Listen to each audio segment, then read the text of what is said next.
Elias Ward yanked the reins when he saw a body collapsed in the red dust. It was a tall Apache woman, her muscular frame covered in dust and dried blood. Purple welts from a whip marked her shoulders and back, and her wrists were still bound with a strip of leather clear signs she had been tied up. Her breathing was shallow, and her chest rose and fell in faint, uneven motions. Elias leapt from his saddle and dropped to his knees beside her. Heat radiated off the ground in shimmering waves, but colder still was the thought that flashed through his mind. This could be a trap. The Apache tribe had warned him more than once not to meddle in their affairs. He placed his hand on her neck. Her pulse was so faint it felt like it might vanish at any second. If he left her here, the sun would kill her within a few hours. Gritting his teeth, Elias drew the knife from his belt and sliced through the leather binding. Then he hoisted her over his shoulder. She was heavy, like carrying a whole sack of grain, but he powered through and threw her across the horse's back. "Damn it," he muttered, kicking the reins. The horse bolted forward, red dust swirling in its wake. The scent of blood, sweat, and hot sand mixed in the air. Elias did not look back. If anyone was watching, they would know whose side he had chosen, and this time, there would be no turning back. Elias Ward galloped through the rickety wooden gate, rushing Takina inside the cabin. He gently lowered her down, laying her on an old blanket spread beside the fireplace, then hurried to start a fire. Flickering yellow light danced across his sun-darkened, sweat-soaked face. He dragged over the wooden bucket and scooped what little water remained in the tank. Every sip of water during the dry season was worth its weight in gold, but Elias soaked a cloth and used it to wipe the dust and dried blood from her face. The pulse at her wrist was still faint, but at least she was alive. Elias had never been one to get tangled in other people's problems. A few years back, disease swept through this land and took his wife and 2 young sons. Since then, he had lived like a ghost, tending only to the parched land and his small herd of cattle. He stayed away from town, and even farther away from the trouble that came with other people. But what he had done tonight shattered all of that. The woman before him, Takina, was unlike the Apache women he had seen before. Her body was powerful, with bulging arms and broad shoulders like a warrior. The whip marks on her back told of a brutal punishment, likely for betraying tribal law. Elias knew one thing for certain. If the tribe found out he had taken her in, they would brand him an enemy. Outside, night was falling fast.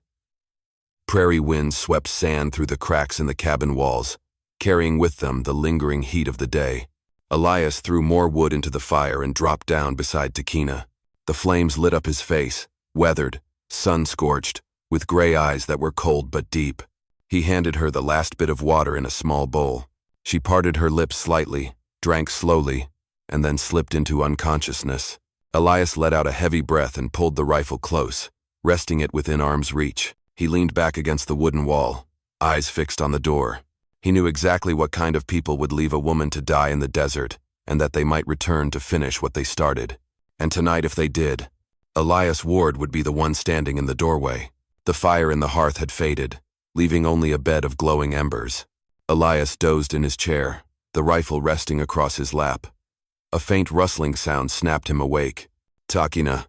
She pushed herself upright, her dark eyes wide and wild with panic. In an instant, her large hand snatched the small knife from beside the stove. Steel flashed in the firelight. Elias did not move. He slowly raised both hands, his voice low and gravelly. "If you are going to stab me, do it clean. But if you want to live, put the knife down." Takina was panting, sweat beading on her forehead. Her eyes darted around the cabin, small, old, but not a prison. Then to the man in front of her, tall, lean, unshaven, with eyes that were steady and cold, she hesitated. Elias kept his voice calm. "I cut your bonds. If you want to leave, that door is open. But out there is nothing but hot sand and vultures." The knife trembled in her grip. After a long pause, she let out a breath and dropped it to the floor. Her powerful body collapsed like a felled tree. Elias stepped forward, picked up the blade, and handed her the last bowl of water. "Drink. You need it more than I do." Takina took the bowl and drank in slow sips, her eyes never leaving Elias, as if trying to figure out if this was some kind of trap. Without another word, Elias stepped out onto the porch and sat on the edge of the steps, his rifle across his lap. Takina tilted her head, watching through the door. In the moonlight, the man's silhouette remained still as stone, the only movement the faint wisps of smoke curling from his cigarette. That entire night, Takina did not sleep. Each time the nightmares came, she opened her eyes and saw Elias still there, never coming in, but never leaving either.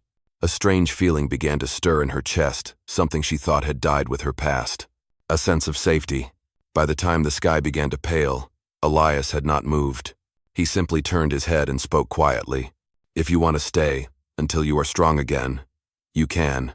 If you want to leave, I will not stop you. The choice is yours." Takina stared at him, then turned her face away. She said nothing, but her hand tightened around the blanket draped over her shoulders. And that was her answer. The sun rose, casting its light down on the weathered roof of the cabin. Takina could stand on her own now. She stepped out into the yard, her shoulder still roughly bandaged, but her gaze sharp and focused. Elias was fixing a broken section of fence, not bothering to look up. "You are stronger," he said in an even tone. "If you want to eat, there is a spot to haul water behind the cattle pen." Takina said nothing, but a moment later, she picked up a wooden bucket and made her way to the water tank. Her thick, muscular arms flexed beneath sun-darkened skin as she pulled up the bucket. Elias glanced over someone who had nearly died just the night before and was already strong enough to work. It caught him by surprise. That day, Takina said almost nothing, simply followed Elias in silence, watching how he patched the fence and mixed mud to repair the walls. As the afternoon faded and Elias finally paused to rest, she suddenly stepped forward, picked up the hammer, and finished driving in the last posts. Elias stood still for a moment, then gave a quiet nod and let her carry on. That evening, for the first time, Takina lit the kitchen fire without being asked. She cooked a simple rabbit stew and set it down in front of Elias without a word. He looked at the bowl, then at her. A silent nod was all the thanks he gave. In the days that followed, the cabin was no longer so quiet. The sound of hammers, shovels, and wood clashing together filled the air. Elias dug a new water hole. Takina hauled stones to block the wind. Her strength so great, she rebuilt an entire section of the fence in just one afternoon. One evening, as the sunlight faded, the two of them sat on the front porch. Elias lit a cigarette, and Takina whittled a small knife. For the first time, she spoke. "Why did you save me?" Elias stared out at the cracked, dry fields. "Because I could not bear to see someone left out there. I have seen too much death." Takina was silent. After a moment, she nodded. A simple answer, but something inside her seemed to uncoil and loosen. That night, as the wind rustled through the old roof, Takina no longer tossed and turned. For the first time in months, she slept deeply. While outside the cabin, Elias's slow, steady footsteps circled the homestead. "Thank you for being here." If this story reminded you of days gone by dusty sunsets and the echo of hooves pounding in your heart, go ahead and subscribe to my channel, so that each day we can sit together once more. And I will tell you another story from the Wild West. That afternoon, the sky suddenly turned a harsh, golden hue. Elias was tightening the reins on his old horse when the sound of hooves echoed in the distance. His head snapped up. On the horizon, a faint trail of dust was growing larger. "Uninvited guests," Elias muttered, grabbing the Winchester propped up on the porch. Takina heard the sound and stepped outside. The moment she saw the riders, she froze. 3 Apache warriors on horseback blocked the entrance to the ranch. Their faces were painted for war, their eyes cold as ice. The one in front nudged his horse forward and spoke in a deep, flat voice. "Our woman is here. Hand her over." Takina took a step back, her hand instinctively gripping the small knife at her side. Elias stepped forward, placing himself between the cabin door and the riders, the rifle steady in his hands. "She is injured. She has the right to stay here until she is healed." Another warrior snarled, his voice rising. "She has been cast out by the tribe. She has no right to live on this land. If you shelter her, you become our enemy." Elias did not lower his gun. His gray eyes were cold steel. "If you want to kill someone, you will have to go through me first." The silence that followed was taut as a drawn bow. The wind kicked up red dust, swirling around the horse's hooves. From behind Elias, Takina stared at him, his face calm, but his shoulders tense, ready to fire at the first wrong move. Finally, the lead warrior lowered his spear, his gaze burning with fury. "We will return. Next time, we will not come alone." They yanked the reins and galloped off, leaving behind a trail of dust and a heavy, suffocating silence in the yard. Takina gripped her knife so tightly her knuckles turned white. Elias turned back toward her, the fire still flickering in his eyes. "They will come back with more," he said quietly. "If you still want to stay, we have to prepare." Takina nodded, her eyes now lit with a different kind of fire, not fear, but the burning will to survive. That night, Elias lit the lantern and dragged out every round of ammunition and every old sandbag from the shed. Takina stood beside him, sleeves rolled up, helping him barricade the windows and build up defenses in the yard. For the first time since she had come here, she was no longer just a refugee. She had chosen to stand with him for the battle to come. 3 days later, before the sun had fully set, red dust began to rise on the horizon. Elias stood on the porch, his Winchester in hand. Takina had tied her hair back, gripping a spear and a knife, her stance that of a warrior ready for battle. The sound of hooves grew louder until nearly 20 Apache riders swept in, surrounding the ranch in a tight circle. The air was thick with the smell of horse sweat and tanned leather. The warriors remained silent, save for the heavy snorts of their horses. An elder stepped forward. He was old, with long silver hair and a deerskin cloak draped over his shoulders. His face was as stern as stone. He looked at Elias, then at Takina standing tall behind him. "She was cast out. She belongs to the dust. Why do you keep her?" Elias did not lower his rifle, because she is still alive, and she has the right to choose. A murmur rippled through the circle. A young warrior shouted, "She dishonored the tribe. She cannot be allowed to live." Takina stepped forward, her voice thunderous. "I dishonored no one. I was punished for not bearing children, but that is no crime." Silence spread like a wave. The warriors looked at one another, though the fire in their eyes still burned. The elder turned his gaze to Takina. "You choose to live here, under the roof of a white man. That means you sever all ties to the tribe." Takina gripped the shaft of her spear and nodded. "I choose life. Here." The elder was quiet for a long moment. Then he raised his hand. "We will leave tonight. But at dawn, I will return with the council of elders. If you are still here by then, you will no longer be a daughter of the tribe. And you," he turned to Elias, "you will bear the consequences." He turned his horse, and the entire war party followed, their hooves thundering as red dust swirled over the fence line. Once they had vanished from sight, Elias lowered his rifle. Takina still stood tall, her chest rising and falling with every breath. Elias looked at her, his voice low. "By morning, everything will change. Are you sure?" Takina met his eyes, her gaze burning with fire. "I already died once out there. I will not die again." Elias nodded, tightening his grip on the rifle. The night ahead would be long, and when the sun rose, this ranch might become a battlefield. At dawn the next morning, the sky turned a deep, burnished bronze. Elias had been awake long before the rooster crowed. He stood on the porch, rifle fully loaded. Inside, Takina was tightening the bandage on her shoulder, her eyes sharp and cold as steel. A horn sounded in the distance, low and thunderous like a storm. Then the riders appeared, not just a small group this time, but the full council of elders and their escort. At least 50 people surrounded the ranch in a solid circle. A path opened before the gate. The silver-haired elder rode forward. Behind him came 2 older women, their dark hair streaked with gray, members of the matriarchal council, those with the power to decide Takina's fate. Takina stepped out, standing tall. The morning light caught the scars on her sun-darkened skin marks from whips that had not yet fully healed. She no longer stood behind Elias. She stood beside him, shoulder to shoulder. One of the elder women spoke. "Takina, daughter of the tribe, today we ask for the last time. Do you choose to return and face judgment, or do you choose the path of permanent exile?" Takina took a deep breath. The early wind swept through, tossing her hair into a wild storm. "I will not return," she said clearly. "I choose life.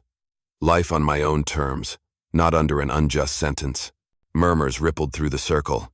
Some warriors gripped their spears tighter. Others bowed their heads, as if silently accepting what they had heard. The other elder woman gave a slow nod. "From this day forward, your name is struck from the lineage. You are no longer a daughter of the tribe. You will not be buried in ancestral soil. But also from this day on, the tribe will no longer hunt you. The old chief turned his gaze to Elias, his eyes sharp as blades. You sheltered her. That means her fate is now bound to yours. If she sheds blood because of this choice, that blood is also on your hands. Elias did not look away. I understand. A moment passed, one that felt as long as a lifetime. Then the elder raised his hand. One by one, the warriors turned their horses and withdrew from the circle. Only when the sound of hoofbeats had faded did Takina finally exhale. Her broad shoulders trembled, but her eyes were lit with fire. Elias looked at her for a long time, then gave a slow nod. You just chose a new life, he said. Takina answered softly, her voice rough but proud. Number I chose myself. That afternoon, the sky turned pitch black without warning. After weeks of drought, the first drops of rain fell on the dusty roof of the cabin. The scent of wet earth rose thick in the air, as if the whole prairie was letting out a long, weary sigh. Elias stood on the porch, rain soaking through his shirt. He watched the cracked fields slowly soften under the falling water. Takina stepped out behind him, her dark hair wild in the wind, rain glistening on her muscular arms. The storm came fast, Elias said, his voice rough. Takina said nothing. She stepped down from the porch, tilting her face to the sky, eyes closed. Rain mixed with dust and dried blood on her skin, washing away everything that was left of her past. Elias watched her for a long moment. She was no longer the abandoned woman he had found in the desert. Standing before him now was a warrior and a free human being. As the rain began to ease, Elias stepped out into the yard and stood beside her. The two of them stood in silence for a long time, listening to the steady patter of rain. You can leave, Elias said slowly. They will not hunt you anymore. The road south still leads to town. Takina turned to him, her eyes calm but deep. And do you want me to leave? Elias was quiet. Rain rolled down his sun-darkened face. Finally, he shook his head. Number, I think this ranch. It is no longer big enough for just one person. A faint smile crossed Takina's lips, the first true smile since the day he saved her. That whole afternoon, the two worked side by side, clearing the yard, turning over the soil, repairing the fence. Takina carried the heaviest logs. Elias drove the posts. By the time the sun broke through the clouds again, the ranch looked different, stronger, cleaner, and filled with the scent of new earth. When night came, Elias lit a fire in the yard. They sat beside it, watching the sparks drift into the dark sky. For the first time in years, Elias did not feel alone. Takina laid her spear on the ground, a silent promise. Elias lit a cigarette and smiled gently. Tomorrow, we build a new horse pen. Takina nodded, the firelight casting her face in a warm glow, strong, but peaceful. In the quiet of the night, the rain had stopped. All that remained was the smell of damp earth, and the feeling that something new had begun. Sometimes, we do not get to choose where we are born, but we can choose where we stand. And sometimes, choosing to stand beside someone else means daring to stand against the world. In that very moment when two lost souls decide not to walk away, a true home is built. Not just from wood and nails, but from courage and trust. Thank you all for listening. I truly hope you stay happy and healthy. I love you all. My beloved audience of Wild West storytelling. Let me know what you thought of this story. Leave a comment below. Type the number 1 if you enjoyed it. And do not forget to subscribe to the channel for more gripping tales from the Wild West.